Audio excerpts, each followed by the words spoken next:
교회를 위한 바울의 태도, 우리가 정말 꼭 마음에 담고 그대로 실천할 수 있다면 정말 우리도 그리스도 안에서 하나님 앞에 당당하게 얘기할 수 있는 그런 사람이 되리라고 저는 생각합니다.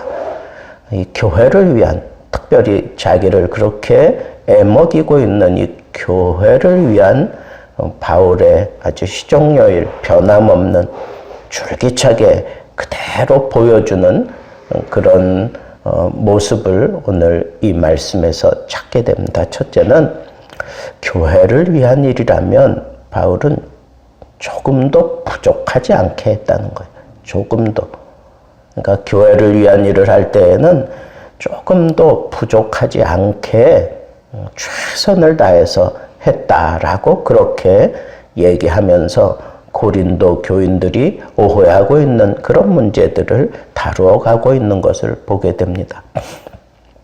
그들은 계속해서 거짓 사도들 때문에 바울의 사도권에 대해서 의심을 품고 계속 흔들어 대고 있는 입장이었습니다. 그래서 바울은 내가 아무것도 아니나 지극히 크다는 사도들보다 조금 더 내가 부족하지 않다.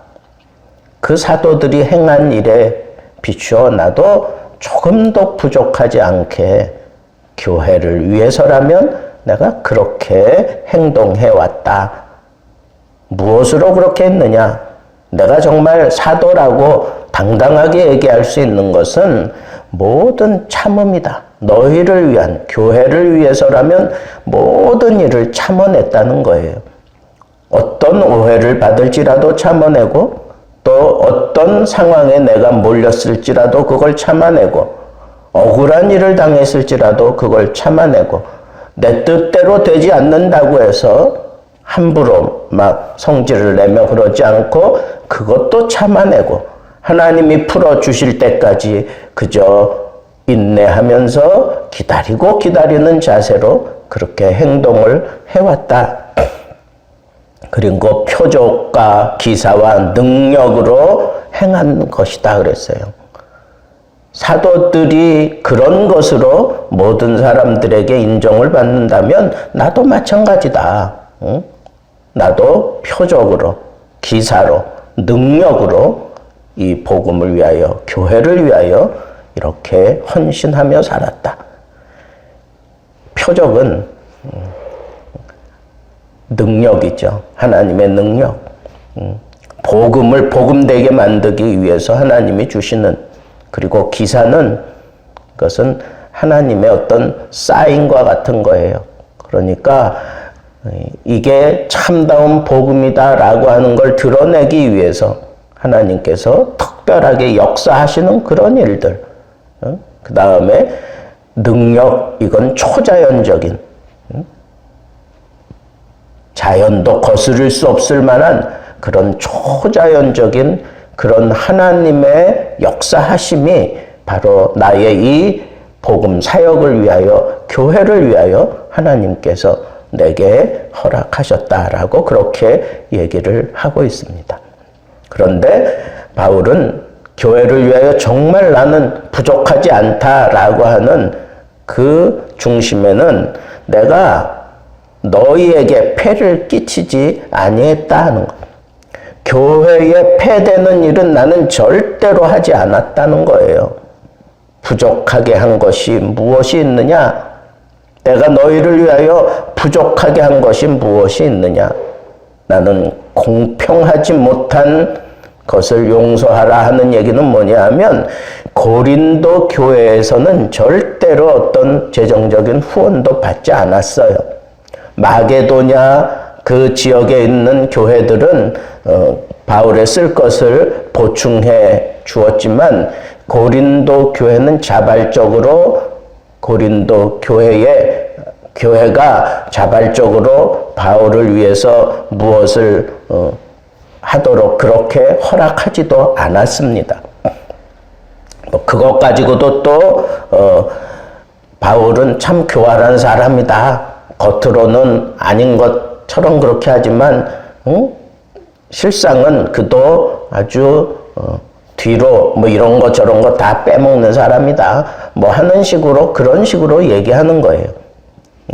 그래서 그런 것도 이제 사도 바울이 염두에 두고 얘기를 하는 겁니다. 나는 정말 교회를 위하여 조금도 부족하지 않게 최선을 다했다.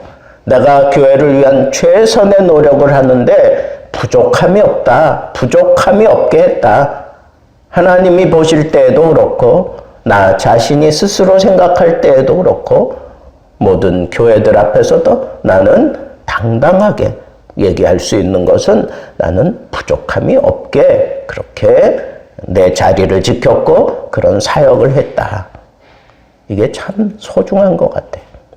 목사는 목사로서 또 각 교회의 직분자들은 직분자들로서 부족하지 않게 누가 봐도 저 사람은 참 몫을 해내는구나 이런 느낌이 들도록 그렇게 행동한다는 거 그리 쉽지 않습니다. 그러나 우리는 그렇게 최선을 다해서 부족함이 없게 내가 하나님 앞에 복음 앞에 그렇게 헌신하는 것이 마땅하다는 거예요. 두 번째는 교회가 나를 믿어주지 못하고 나에 대해서 의심하고 또 계속해서 이런저런 문제로 뭐 괴롭히고 그럴지라도 거기에 대해서 그런 모든 문제들을 풀어감에 있어서 바울은 모든 것을 교회에 덕을 끼치기 위해서 했다는 거예요. 회초리질을 할 때에도 덕을 끼치기 위해서 하는 거고 칭찬을 할 때에도 덕을 끼치기 위해서 하는 거고 교회에 내가 어떤 일을 할지라도 다 교회에 덕을 끼치기 위해서 꾸중을 할 때에도 그렇고 칭찬을 할 때에도 그렇고 무슨 일을 하든지 교회에 덕이 되도록 그렇게 행동했다라고 하는 사실을 우리는 놓치지 말아야 합니다. 그래서 나는 너희를 정말 아끼고 사랑한다. 내가 너희들에게 원하는 건 재물이 아니다. 오직 너희를 내가 원한다. 이게 바울의 진심이에요. 너희들이 나에게 이런저런 대접할 거 생각하지 마라. 너희들이 내 앞에서 복음을 위하여 살아가는 모습만 보여준다면 나는 그걸로 족하다라고 하는 그런 표현을 했습니다. 너희들에게 원하는 거 재물이 아니다. 오직 너희다. 이게 얼마나 멋진 표현입니까? 그리고 너희 영혼을 내가 크게 기뻐한다. 너희 영혼을 위해서라면 내 자신까지도 내어주겠다. 내 자신까지도 내어주겠다. 내가 너희를 이렇게 더욱 사랑하는 마음을 갖는다고 너희에게 내가 사랑을 덜 받을 수 있겠느냐? 이게 바울의 진심이에요. 여러분, 교회에 덕을 세우려면 이렇게 자신을 드리는 거예요. 내 자신을 드리는 자가 정말 교회에 덕을 세울 수 있어요. 그리고 재물이 아니라 그 사람의 영혼, 그 사람, 그 자신을 보는 거예요. 그러면서 오해하고 있는 거, 나를 교활하다고 그러는 거짓 사도들의 영향을 받아서 내가 무슨 이득을 취하는 것처럼 겉으로는 아닌 것처럼 그러면서 속으로는 다 이득을 취한다고 그렇게 하는 얘기 들었는데 내가 너희의 그 재물을 언제 취한 거 있느냐? 또 내가 보낸 디도가 너희에게 이득을 취한 일이 있느냐? 또 디도와 함께 하고 있는 그 사람도 있는데 너희에게 어떤 이득을 따로 챙기는 것이 있느냐? 있으면 한번 얘기해봐라. 우리는 온전한 마음으로 동일한 성령으로 지금 일하고 있지 아니하느냐? 이게 동일한 그러한 보조로 하지 아니하느냐? 우리는 지금 정말 복음을 위해서 온전히 헌신하며 성령 안에서 행하고 있는데 이걸 의심하고 흔들어대는 자 그는 누구며 그 흔들림에 흔들리고 있는 너희들은 도대체 어떤 사람이냐. 그러면서 이렇게 내가 너희들에게 강하게 얘기하는 것조차 나는 교회의 덕을 세우기 위함이다. 너희의 덕을 세우기 위함이다. 내가 하는 것이 꾸지람으로 들리느냐? 그건 너희의 덕을 세우기 위함이다. 라고 그렇게 바울이 얘기를 하고 있습니다. 마지막 세 번째, 고린도 교회를 향한 바울의 태도는 두려워하는 마음이야. 두려워하는 마음. 우리가 교회 일을 할 때 이런 두려움이 좀 있으면 좋겠다. 보니까 내가 원하는 것 같이 너희에게 보지 못하고 내가 너희가 원하는 것 같이 보일까 두려워하며 그러니까 너희들이 오해하는 모습으로 내가 너희에게 비치는 것도 두렵고 내가 원하는 것 같이 너희들이 보여질까 봐 그게 또 두렵다는 거예요. 내가 지금 잘못 알고 있는 것이 아닐진데 너희들이 여전히 그 상태 그대로 잘못된 길에서 허덕이고 있다면 그런 모습을 본다면 나는 참 두렵다라고 하는 그런 얘기를 하고 있어요. 또 둘째는 너희들이 다툼과 시기와 분냄과 당 짓는 것과 비방과 수군거림과 거만함과 혼란이 있을까 두려워하고 이게 뭐예요?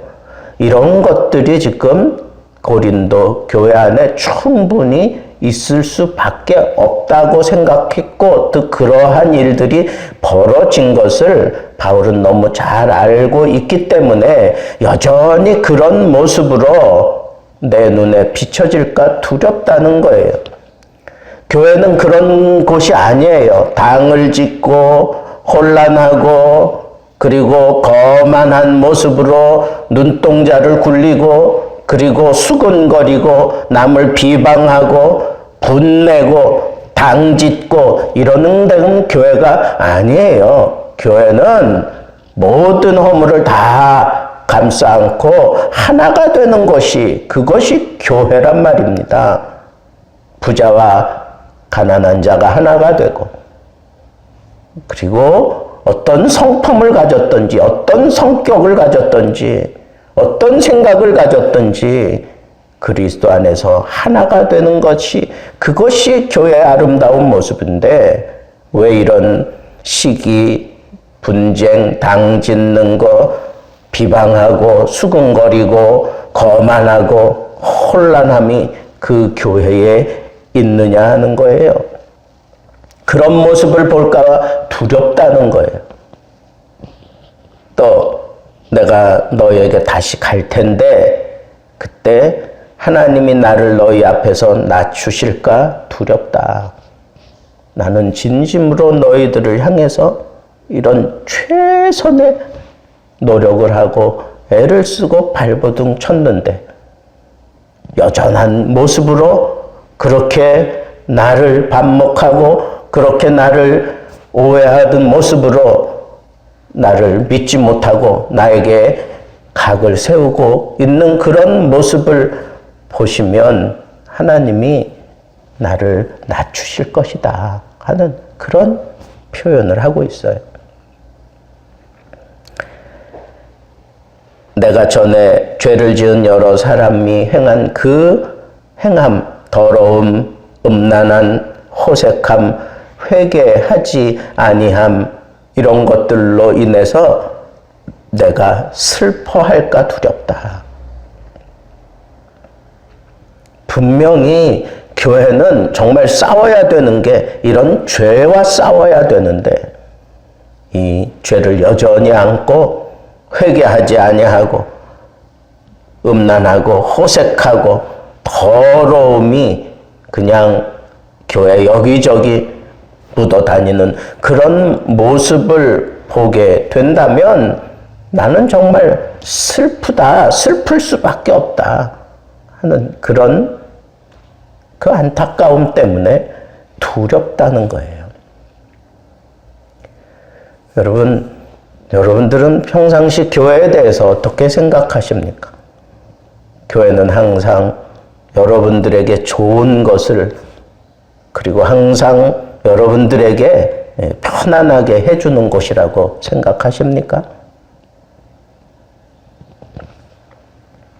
지난주 오후 예배 다 마치고 난 다음에 한 청년이 자기가 늦게 일어났다 그러면서 교회에 왔어요. 그리고 이제 점심을 차려주고 저하고 이제 식사하면서 이런저런 얘기하면서 뭐 여러 가지 대화 끝에 목사님께 부탁이 있습니다. 그래 뭔데? 그랬더니 목사님이 저에게는 스승이신데 스승으로서 자기를 좀 질책해달라는 거예요. 질책해달라는.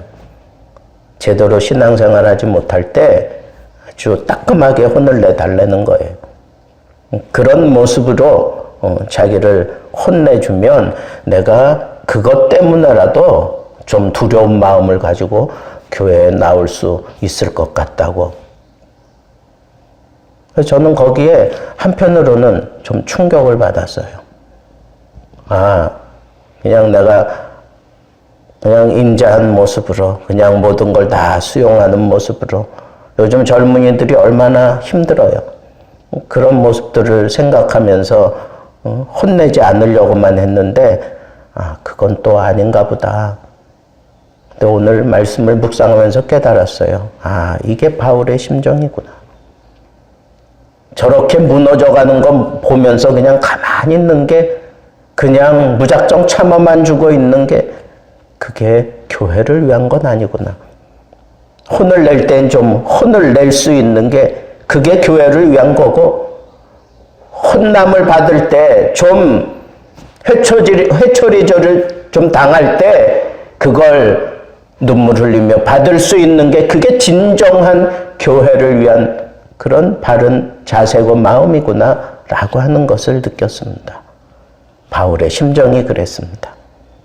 여러분, 우리도 이 바울이 교회를 향해 가졌던 마음, 교회를 위해서 부족함이 없기, 내가 그 누가 봐도 부족함이 없도록 그렇게 사역을 하고 모든 일을 덕을 세우기 위해서 하고 그리고 두려움을 가지고 내가 이렇게 한다면 만약에 내가 너희에게서 이런 모습을 본다면 난 참 두렵다 하는 그런 마음으로 우리가 온전히 우리의 자세를 갖추고 하나님 안에서 멋지게 믿음 생활 잘 감당할 수 있게 되기를 우리 주님의 이름으로 축복합니다.